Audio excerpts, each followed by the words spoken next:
Good morning, everyone. This is M4J Watt Replays, and today we actually only have two games for you. So this first one is Samyh221 driving his SU-152, and he is going to have an absolutely wonderful game. But the only reason he's actually going to have such a good game, well, the main reason I should say, is because both his team and the enemy team are complete noobs.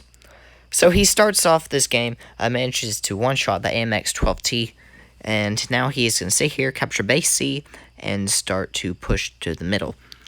And surprisingly enough, I was checking the stats of the players on either team, and about half of all, about 7 players total from divided up from both teams had low 40s and even 30% win rates, and not very many battles either.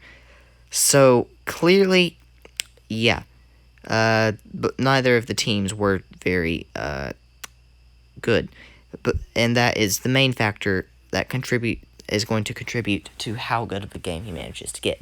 But right off the bat there, he manages to take out the AMX-12T, then come over, get a nice armor-piercing round to that KB2, and now he's going to be pushing this SU-100Y, but he spots the SU-152 right here. He gets very lucky, manages to bounce an armor-piercing round from him, and now he's going to back up and try to get out of the way from that other SU-152.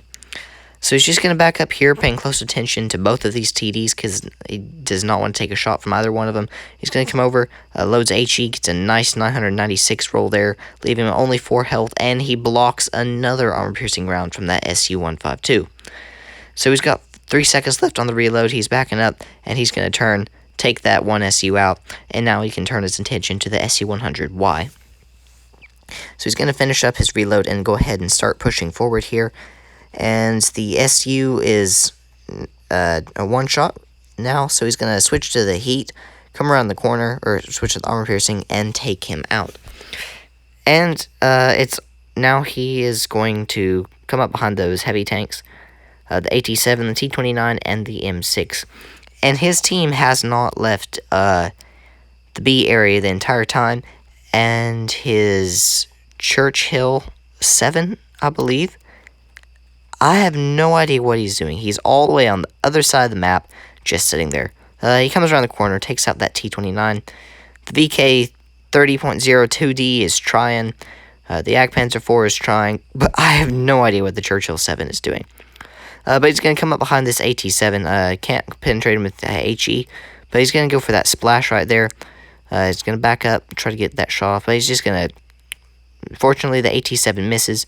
He's going to not worry about the AT-7, but, oh, here comes the M6. He's got the HE loaded, gets a 276 splash roll into there, and manages to bounce a shot from the M6. He's going to switch back to the armor-piercing and push up here. Hopefully he can, the M6 does manage to miss that round. Now he's going to push forward, takes the M6 out. The AT-7 takes his Jagdpanzer 4 out. The Churchill 7 is finally starting to move. I guess he was lagging out. And now he's going to come up behind this AT-7. So he's got the HE loaded, can't penetrate him there. So he's gonna back up, switch to that heat, and I have no idea what the VK-30 is doing. He manages to get a nice heat shot there into that AT-7. The VK-30 is just sitting there, I have no idea, and he missed the AT-7, or well, more like he just didn't penetrate. But anyways, he manages to load the heat, takes the AT-7 out for his 7th kill of the game. A very nice game there, but indeed not possible without the AFKs, lag people, and the noobs. But manages to pull off 4,896 damage, 7 kills, that 1 medal for the 7 kills, and a very nice amount of XP as well. And so next up, I'm driving my Super Pershing on my CW Underdog account, and we are going to have a very nice game here.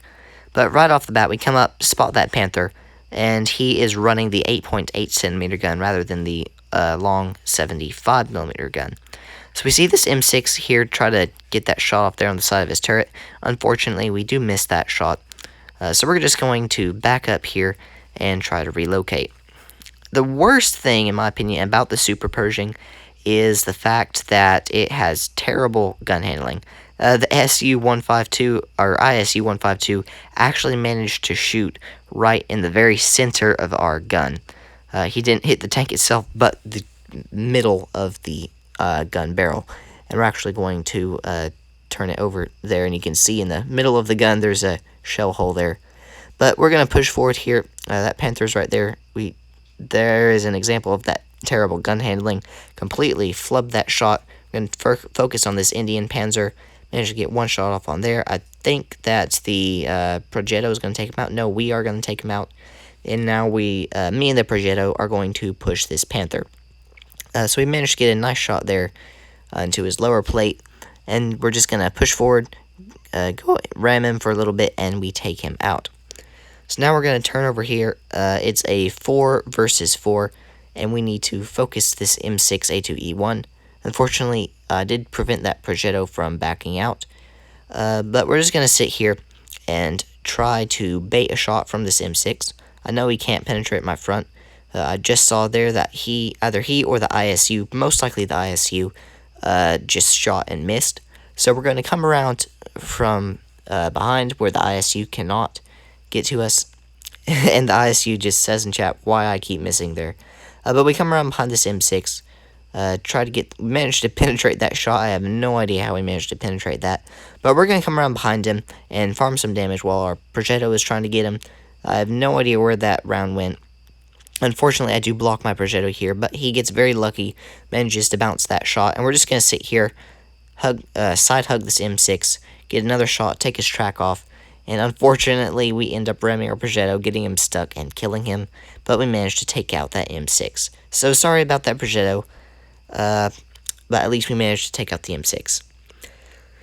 So I do need to be careful. There is still that ISU-152 and a VK-100 on the enemy team.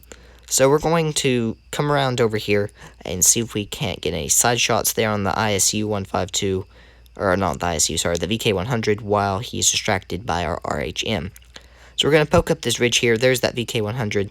As long as we can let our gun aim in, we should be able to get a shot on him. Unfortunately, he takes out our RHM, so we're going to sit here and wait for him to poke around the corner, because I do know we have the better spotting range. Managed to get a shot there on his side, and now we're going, we spot him again, so we're going to push up to this ridge line a little bit closer, and he spots us right there going over the hill. Managed to get a nice shot there on the top, putting him down to a 1 shot. So we're going to come over here, we're going to load up that APCR to hopefully be able to take him out with that next shot if he comes around the corner. But we're going to push up to this rock here, and maybe he's going to expose himself. Comes right there. We managed to get a nice bounce from him. Unfortunately, we were unable to hit his cupola. I do need to be careful because that ISU is most likely coming around through the dunes behind me. So I'm just going to sit here. Obviously, that M6 or that VK-100 is not remaining there. So I'm going to turn around and try to relocate. And, oh, there's the ISU. So we're going to back up here, switch back to the armor piercing, get a nice shot there. And we get very lucky. Bounce another shot from him. Unfortunately, we managed to penetrate that shot there. And we're just going to try to drive back and forth, maybe get another bounce from him. If we can bounce this shot, we will be able to beat the VK-100 really easy. If we can just get another bounce, and we do, and we set him on fire.